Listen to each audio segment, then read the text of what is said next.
In this lecture, let's talk about preparation of diols. So diols are basically alcohols with two OH groups. So notice the OH groups are the main part that differentiates a alcohol and a diol. The only difference is when you write the name, you do not eliminate the E, but in place of OL, we write diol. So for example, if you have propane, for example, we have 3 carbons here, and OH groups are attached on the first and the third carbon. So we write 1, 3 propane and diol. So you do not eliminate the E.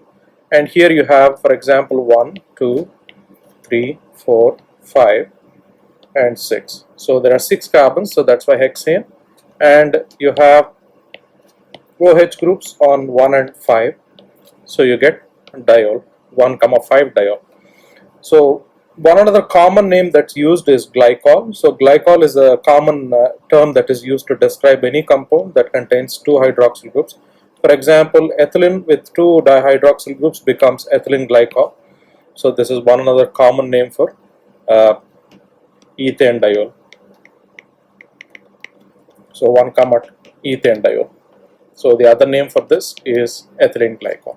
How do you prepare diols? So most common preparation of diols is similar to that of alcohols. One of the common methods is by the reduction of diketones. So you have a ketone with the double bonded structures at the terminal ends of the carbon right before the last carbon. So these are called diketones. So we can do the same reduction process either by catalytic hydrogenation or by using lithium aluminum hydride or by using sodium borohydride. All of them will lead to the same product where you get OH groups in place of ketones. This is to produce secondary alcohols. So most common secondary alcohol, so secondary diols, let me call it secondary diols. Next, one another method to produce is the common method that we already saw in alkynes. If you remember alkynes, we talked about two main methods of producing methods. So one of them is anti-dihydroxylation and the other one is syn-dihydroxylation. So these two methods we saw it in alkene. So this is a method where we use peroxy acid to produce anti-dihydroxylation and osmium oxide, osmium tetroxide,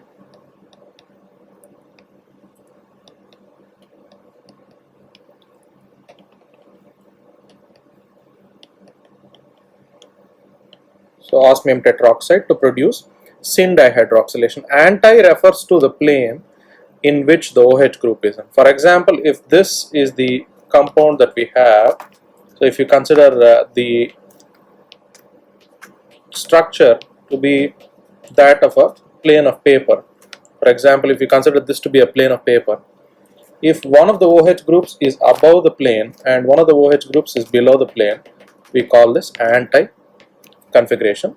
And if you consider the same structure, but if you consider this as a sheet of paper, but if both the OH groups are on the same side, we call this syn configuration. So this becomes anti-configuration and this is syn configuration.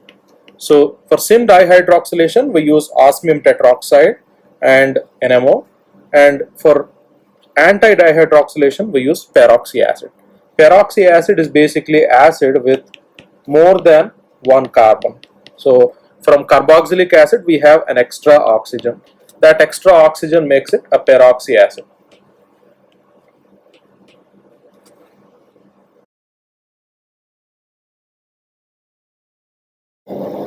The other methods that we can use to prepare alcohols is by using a reagent called as a Grignard reagent. A Grignard reagent is basically an alkyl halide with a magnesium added to it. So it's basically an alkyl halide treated with magnesium metal. So once you treat it with the magnesium metal, the magnesium occupies the space in between the compound and the halogen, so the alkyl group and the halogen, causing it to create an alkyl halide.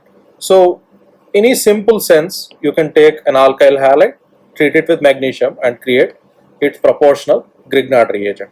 What is the purpose of this is because Grignard reagents are a good substances that can be used to produce other substances. For example, if you consider a general alkyl, a general compound, a Grignard reagent, the magnesium creates a electronegativity balance or electronegativity difference, where magnesium, which is a group 2 metal, creates a lot of partial positive charge, and the carbon therefore results in a greater negative charge, which results in a significant ionic character. So where rather than being a covalent bond, it converts the covalent bond into a ionic character. So by adding a Grignard reagent,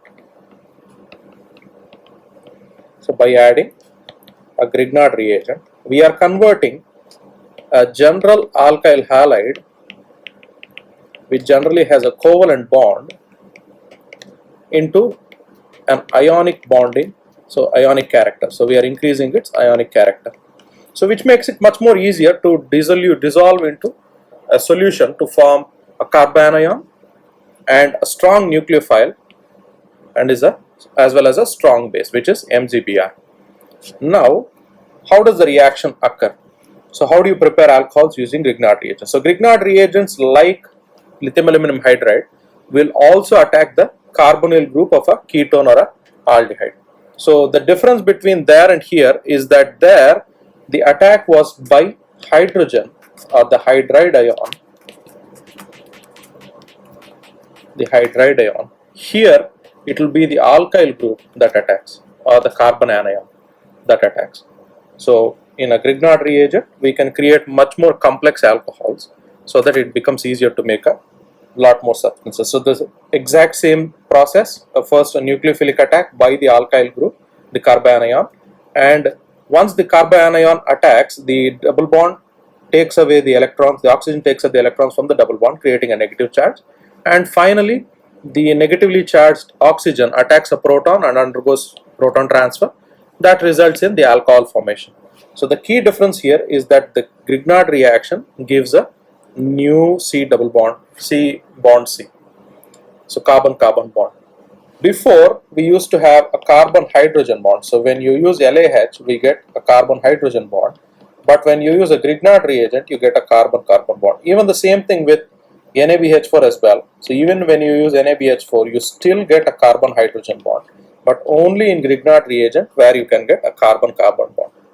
So if you use RMGX in place of H2O, that creates RH and OHMGX. This Grignard reagent, because of the Grignard reagent being a strong base and also a strong nucleophile, it can also protect it from exposure to water or alcohols. So the reason we have to protect it is because it can undergo faster oxidation than usual. So because it can undergo easy auto oxidation, it can easily create this problem of creating a OHMGX molecule. So anhydrous ethers are generally the common solvents used for Grignard reagent. So we generally dissolve the Grignard reagent in a general anhydrous ether. It makes it easier to protect it. What are the common examples of a Grignard reaction? For example, let's take a general cycloketone. In this cycloketone, we are adding a CH3 group. So the only difference you have to remember is how the mechanism works. So let me take you towards the mechanism. So let's say we have a cycloketone.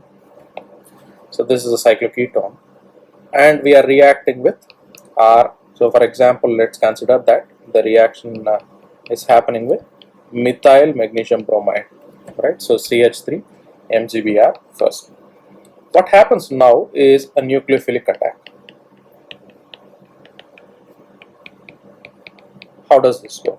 The CH3 MgBH, so CH3 MgBr, because of its electronegativity difference, splits into CH3 with carbon having a negative charge plus MgBr with MgBr having a positive charge. Now this CH3 then attacks the carbon with a bonded to the oxygen, so the alpha carbon. So now the compound basically gets attacked by CH3, and on the other side, what happens now once it attacks, this double bond is taken by the oxygen and it creates having 2 lone pairs now has 3 lone pairs. Now this compound then undergoes proton attack. So how does that happen? So you have a water molecule.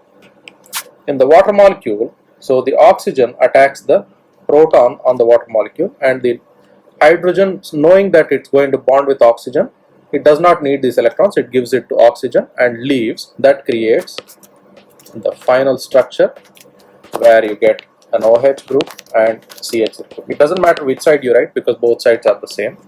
So this is the final compound that you end up with. So this is the reason why I told you that there is a carbon-carbon bond. So notice that this is a carbon-carbon bond. So this is a carbon-carbon bond. So that's why Grignard reagents produce carbon-carbon bonds. So how do you simply write the reaction? Is that if you take a general ketone,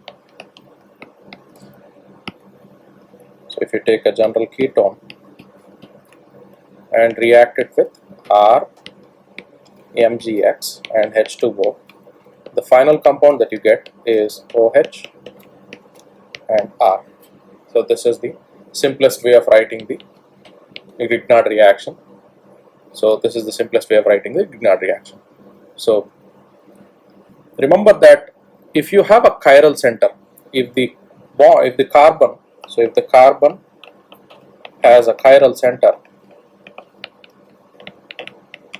then it creates a racemic mixture, meaning that it can create both R and S mixtures. So it can have both R and S in a combination of or main sense. So this is how you can create. The more and more you add CH3 MgBr, the more and more the groups start to attach itself onto the carbon. So excess Grignard reagent. So Grignard reagent eliminates hydrogens. Eliminates hydrogen on. So, or let me write it this way. So replaces hydrogen on the alpha carbon. So whenever you see excess, just make sure to remove all the hydrogens on the alpha carbon and write down the final reaction. So that is how you do a general Grignard reaction in preparation of alcohols. Next, how do you protect alcohols? So consider the common reaction below. For example, we have a compound that looks somewhat like this. So this is 1, 2, 3. You have propanol. So with a bromine attached on the third carbon, so it becomes 3-bromo propanol. So you have a 3-bromo propanol. When you add a magnesium group, we already told you that it's going to create a difference between the R group and the halide. So this is the R. So this is the entire R, and this is the halide. So it comes right here. So the Mg comes right in the middle. So now you get this hypothetical Grignard reagent. But remember that this generally cannot be formed, but this is hypothetically can be formed. But the problem is that when you have a lot of ketones, then let's say if you have a ketone that's attached to it, what it does is that it generally then undergoes the same Grignard reaction. So it will attach itself onto the place where it was. So it creates R and creates an OH group. Now this cannot form because this cannot undergo that reaction. The alcohol generally can act as an acid. So a Grignard reagent and alcohols are generally incompatible. So you cannot have an alcohol reacting with a Grignard reagent because alcohol itself acts as an acid. And MgBr, RMgBr is also as acid. So it cannot act as both of them cannot have the compatibility. So this is how the alcohol can be protected and to prevent it from reacting with any other compounds. So to make sure that to protect the alcohols, what we do is we add a little amount of Grignard reagent with the alcohol so that it can protect it from any problems. So we generally use a protecting group and form a Grignard reagent and perform the Grignard reaction, and then finally you do a deprotection. So remember that when we protect it, we are using it to store it, and when we are deprotecting it, we are using it to bring it back again. So that protecting group is the main part where we are looking for. So there is this is the 3-step process that you require to achieve the desired overall synthesis. 1, to protect the alcohol. Number 2, perform the Grignard reaction, and finally 3, deprotect the alcohol. Now One of those protecting agents is trimethylsilyl. So trimethylsilyl is basically a silicon with three methyl groups attached to it. So this compound, when you add it to OH, what we are doing here is that we are removing the hydrogen, because for it to perform a Grignard reagent, you don't want it to be an alcohol. So what you do is you create it into some other compound that creates this intermediate compound. This intermediate compound is the protection step. So this is the protecting group that we are adding to the alcohol. Next, what we then do is we require, for this to occur, we require a presence of a base to neutralize the HCl. So the HCl that is going to come out, we don't want that to cause any problem to the reaction. So we generally we need something to neutralize that. That neutralization is done by ethyl nitride, so triethyl nitride. So this neutralizes the compound fully and creates a barrier. Why do we need only trimethylsilyl chloride? Is because attack is generally not sterically hindered, so it can get attacked again to create a OH group. So if you have terbutyl chloride, if you did terbutyl chloride, there is no chance for it to attack, because this space is not enough for any compound to come and attack. But because silicon is a larger molecule, it is much more not sterically hindered, so it can undergo backside attack. So next, the TMS group, what we then do is we can remove it with either H3O plus or F minus. So either with a strong acid or a strong base. What happens then? You end up with an alcohol again. This compound, to use this fluorine, to supply this fluorine, we use a compound called TBAF. TBAF is tetrabutyl ammonium fluoride. So tetrabutyl ammonium fluoride. So we use that to supply fluoride ions. So this is one of the common ones that is used to deprotect alcohols. So this is a common one used for deprotection, meaning that to remove the protecting group. So first, to protect it, we use trimethylsilyl chloride with triethyl nitride, and then we perform the Grignard reaction to store it, and then finally we deprotect it by using tributyl ammonium fluoride, and that is used as a deprotecting agent. So this is the process of protection of alcohol.